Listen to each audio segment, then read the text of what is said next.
आज 8/4/2022ची मुरली आहे. आजच्या मुरलीचे सार आहे, गोड मुलांनो, आपली अवस्था चांगली बनवायची असेल तर पहाटे उठून एकांतात बसून विचार करा की आपण आत्मा आहोत. आता आपल्याला वापस जायचे आहे. हे विश्वनाटक पूर्ण झाले. प्रश्न आहे, पूर्णपणे बळी चढण्याचा अर्थ काय आहे? उत्तर, पूर्ण बळी चढणे म्हणजे बुद्धीचा योग एका बाजूला असावा. मुलं इत्यादी कोणत्याही देहधारीची आठवण यायला नको. देहाचे भान नष्ट व्हावे. असे जे पूर्ण बळी चढतात त्यांना बाबांकडून 21 जन्मांचा वारसा मिळतो. आणि जे एकमेकांच्या नावरूपात आकर्षित होतात म्हणजे फसतात, ते बाबांचे व स्वतःचे नाव बदनाम करतात. दुसरा प्रश्न आहे, बाबा सर्व मुलांवर कोणती कृपा करतात? उत्तर, कवडीपासून हिरा बनवण्याची कृपा बाबाच करतात. जी मुलं प्रत्येक पावलात सल्ला घेतात, कधी काही लपवत नाहीत, त्यांच्यावर स्वतःच कृपा होते. गीत आहे, किसने यह सब खेल रचाया, म्हणजे हा सर्व खेळ कोणी रचला? ओम शांती.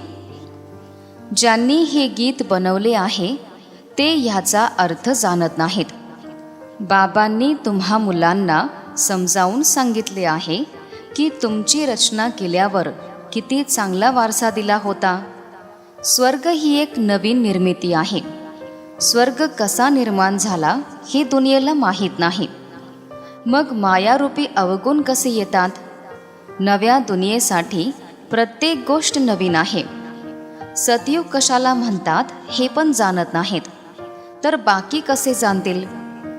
हे ज्ञान कोणत्याही शास्त्रामध्ये नाही. स्वतः परमपिता परमात्माच येऊन हे ज्ञान देतात. जे ज्ञान नंतर प्रायः लोप म्हणजे नाहीसे होते. ज्ञानाद्वारे राजयोग शिकला आणि राज्य मिळवले, बस. ह्यालाच आध्यात्मिक ज्ञान म्हटले जाते. आत्म्याला किंवा चैतन्य शक्तीला आध्यात्मिक म्हटले जाते. बाबांना परम चैतन्य शक्ती म्हटले जाते. तसे त्यांना अनेक नावं दिली आहेत. आता आध्यात्मिक ज्ञानाची गरज आहे असे म्हणतात. तत्वज्ञान मग शास्त्रांचे ज्ञान होते. शास्त्र वाचून त्यांना ओळखले जाते. परमपिता परमात्मा शास्त्र तर वाचतच नाहीत, त्यांनाच ज्ञान संपन्न म्हटले जाते.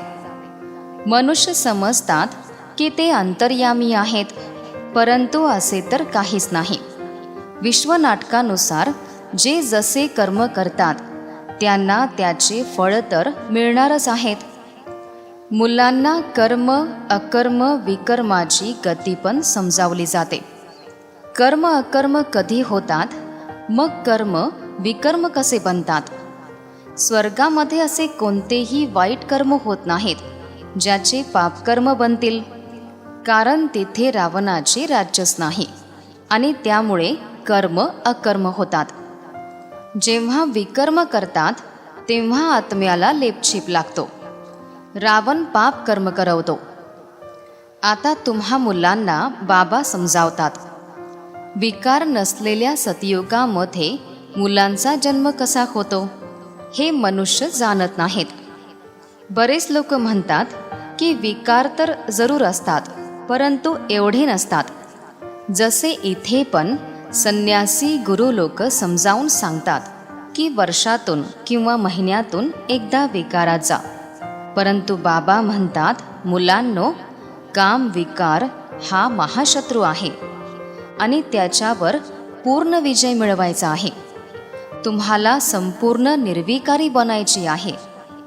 सतयुगामध्ये रावणच नाही तर मग विकार कुठून येतील? शिख लोक सुद्धा गातात, ईश्वर खराब कपडे स्वच्छ करतात. म्हणजे इथे तर सर्व स्वीकारी आहेत. मग हे कोणाची निंदा करत नाहीत. जे जसे आहेत तसेच त्यांना म्हणणार ना. जसे चोराला चोरच म्हटले जाईल. ग्रंथांमध्ये पण बरेच समजावून सांगितलेले आहे. गुरु नानकांनी परमपिता परमात्म्याची महिमा केली आहे. ते म्हणतात, जप साहेब सुखमणी. बाबा म्हणतात, माझी आठवण करा. ज्यांची अर्धा कल्प आठवण केली, जर ती गोष्ट मिळाली तर किती आनंद व्हायला हवा. परंतु आनंद त्यांनाच होतो जे सतत स्वतःला आत्मा समजतात. आत्मा समजल्यावर बाबांसोबत प्रेम राहील. ह्यावेळी आत्म्यांना आपले पिता कोण आहेत हे सुद्धा माहीत नाही. बाबांचे बनून जर बाबांच्या व्यवसायाला म्हणजे कर्तव्याला जाणले नाही तर त्यांना बुद्धू म्हणणार. जसे प्रल्हादाची गोष्ट सांगतात की बदला घेण्यासाठी खांबातून बाहेर निघाले, परंतु परमात्मा कुठे आहेत हे काही माहीत नाही. आता तुम्ही मुलं जाणता, तुम्ही ब्रह्मा कुमार कुमारी आहात. प्रजापिता ब्रह्माचे नाव सुद्धा प्रसिद्ध आहे. स्त्री तर नाहीच जिच्याद्वारे मुलं जन्म घेतील, तर जरूर मुखवंशावलीच असणार ना.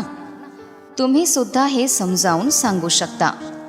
आम्ही ब्रह्मा कुमार कुमारी आहोत आणि प्रजापिता ब्रह्माचे नाव तर ऐकले आहे. तर परमपिता परमात्मा ब्रह्माद्वारे रचना रचतात.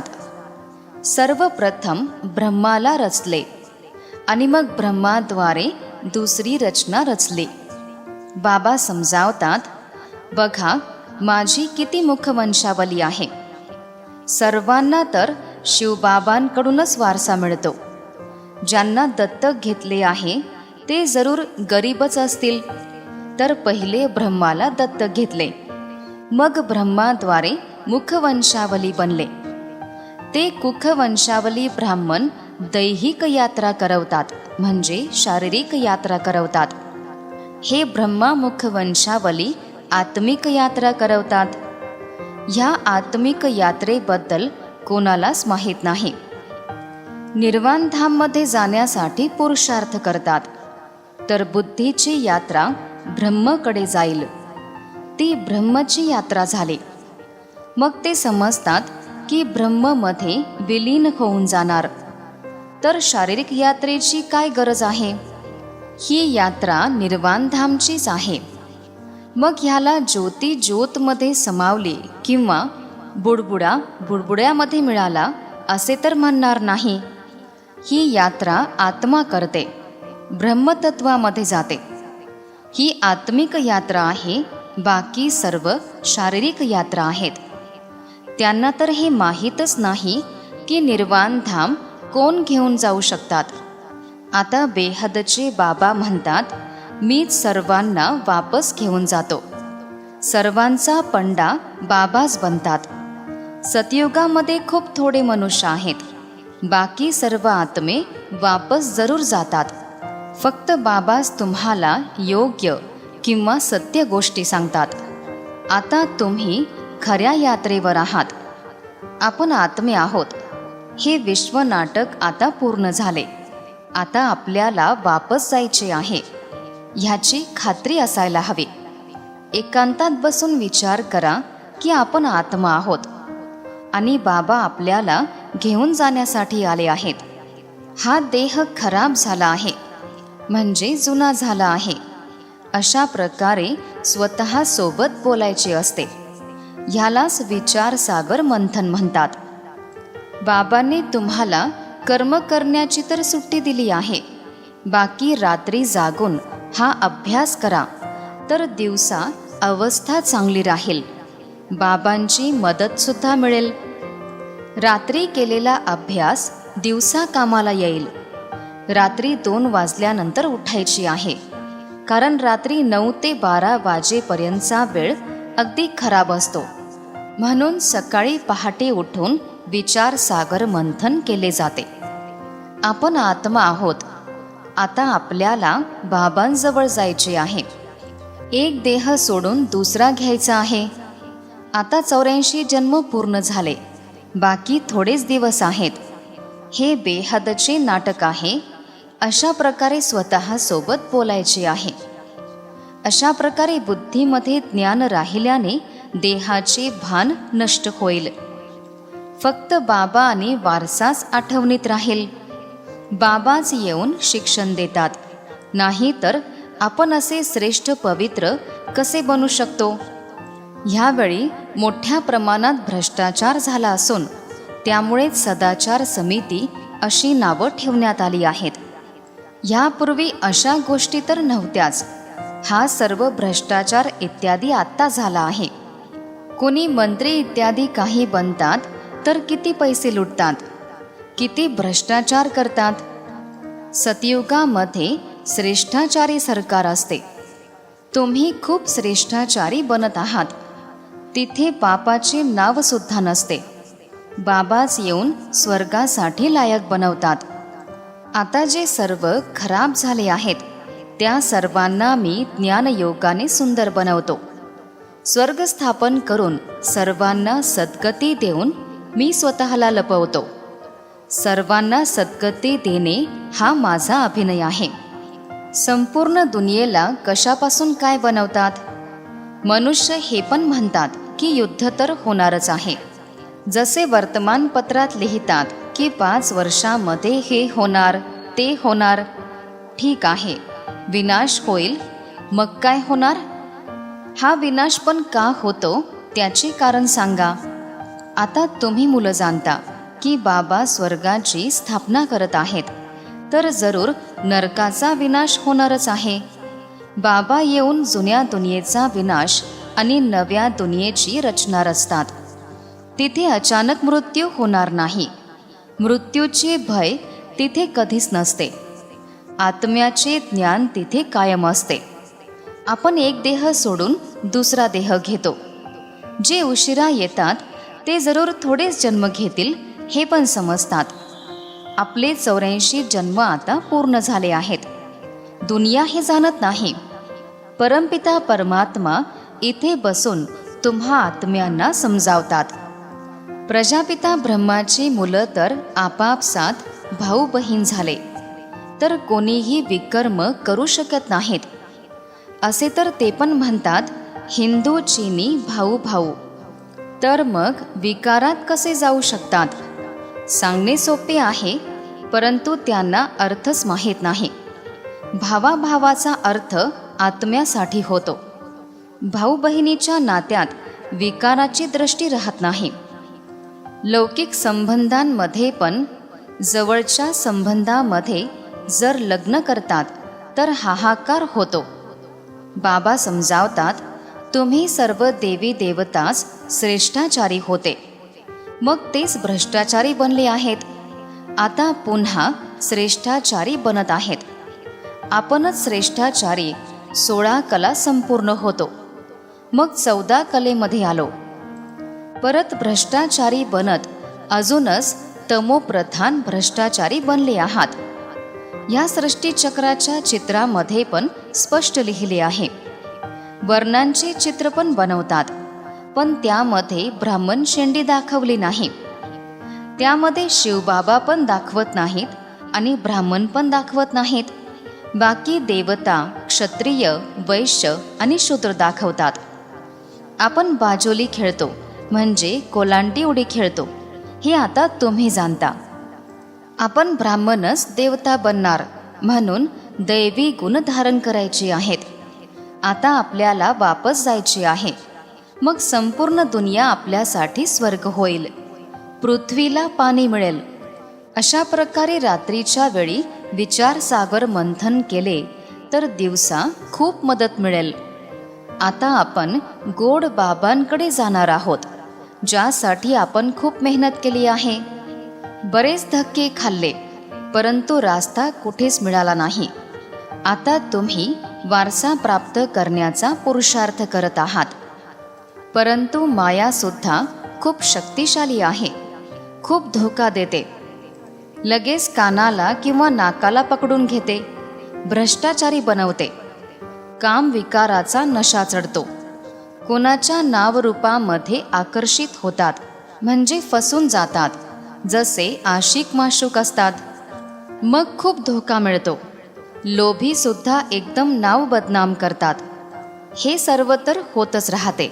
बाबा म्हणतात, मुलांनो, योगामध्ये राहायचे आहे.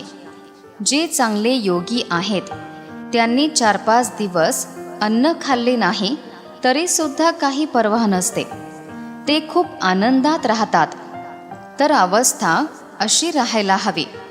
स्वतः पाहायचे आहे की माझ्यामध्ये कोणत्या गोष्टीचा लोभ तर नाही. आपले ध्येय ठेवले पाहिजे की आपण पूर्ण पास होऊन दाखवणार. कल्पकल्पाची बाजी आहे. स्वतःला तपासायचे आहे की आपण लक्ष्मी नारायण यांच्यासोबत स्वयंवर करण्यास किंवा राज्य घेण्यास लायक बनलो आहोत का. जर काही अवगुण असतील तर ते दूर करावे लागतील, म्हणजे नष्ट करावे लागतील. अवगुण लपवता येत नाहीत. आता तुमचा शिवबाबांसोबत संबंध आहे. दृष्टीद्वारेच अनुभव करवतील.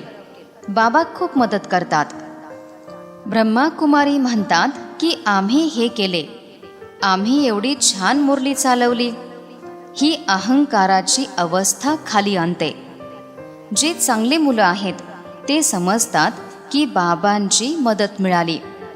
मायेच्या प्रवेशतेमुळे बरेच लोक विकारी बनतात. यामध्ये तुम्हाला पूर्ण आत्म अभिमानी बनावे लागेल.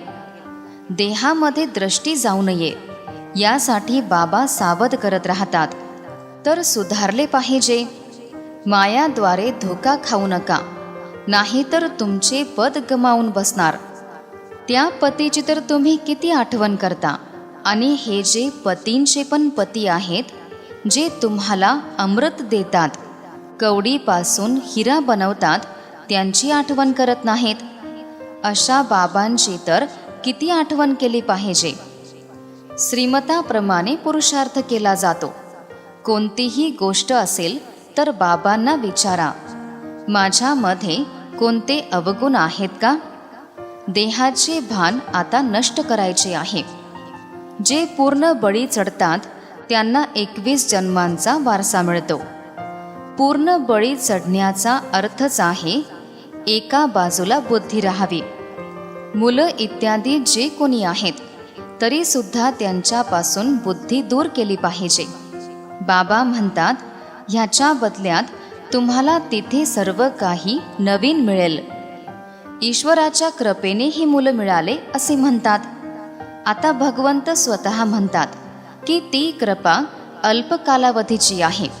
आता मी तुमच्यावर खूप दया करतो. तुम्हाला कवडीपासून हिऱ्यासारखे बनवतो. ग्रहस्थ व्यवहारामध्ये राहून सर्व काही बाबांचे समजून प्रत्येक पावलामध्ये बाबांची श्रीमत घ्या, तर बाबाच मत देतील.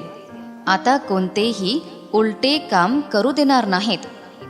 विकारींना काही द्यायचे नाही. अविनाशी सर्जनपासून काहीही लपवायचे नाही. प्रत्येक पावलात विचारा.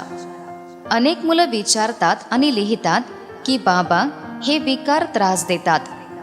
काही जण तर तोंड काळे करूनही सांगत नाहीत. जर लपवत राहणार तर अजूनच काळे होत जाणार, म्हणजे अजूनच विकारी बनणार. अच्छा, गोड गोड फार फार वर्षांनी भेटलेल्या मुलांप्रती मातपिता बाप दादांची प्रेमपूर्ण आठवण आणि सुप्रभात. आत्मिक पित्याचा आत्मिक मुलांना नमस्ते. आत्मिक मुलांचाही आत्मिक पित्यांना नमस्ते. धारणेसाठी मुख्य सारांश आहे. पहिला सारांश, पूर्ण पास होण्यासाठी जे काही दोष आहेत, म्हणजे कमी कमजोरी आहेत, विकारांचा अंश आहे, तर त्याला समाप्त करायचे आहे. कोणत्याही गोष्टीचा अहंकार ठेवायचा नाही. दुसरा सारांश, दृष्टी खूप पवित्र शुद्ध बनवायची आहे. कोणत्याही देहधारीमध्ये लटकू नका, म्हणजे फसू नका. तुम्हाला पूर्ण आत्मअभिमानी बनायचे आहे. आजचे वरदान आहे, शांतीच्या शक्तीद्वारे वाईटला चांगल्यामध्ये बदलणारे शुभ भावना संपन्न भव. विस्तार आहे. जसे विज्ञानाच्या सहाय्याने वाईट गोष्टींना चांगल्यामध्ये बदलतात, तसेच तुम्ही शांतीच्या शक्तीने वाईट गोष्टी किंवा खराब संबंधांना चांगल्यामध्ये बदला. अशा शुभ भावनेद्वारे संपन्न बना, जे तुमच्या श्रेष्ठ संकल्पाद्वारे दुसरे आत्मेसुद्धा वाईटला बदलून चांगले धारण करतील. ज्ञानाद्वारे चांगले किंवा वाईट ओळखणे ही वेगळी गोष्ट आहे, परंतु स्वतः वाईटला ओळखून धारण करणे चुकीचे आहे. म्हणून वाईटला पाहूनसुद्धा जाणूनसुद्धा त्याला चांगल्यामध्ये रूपांतरित करा, म्हणजे बदलून टाका. आजचे बोधवाक्य आहे, सहनशीलतेचा गुण धारण करा, तर कठोर संस्कारसुद्धा शीतल होतील. ओम शांती.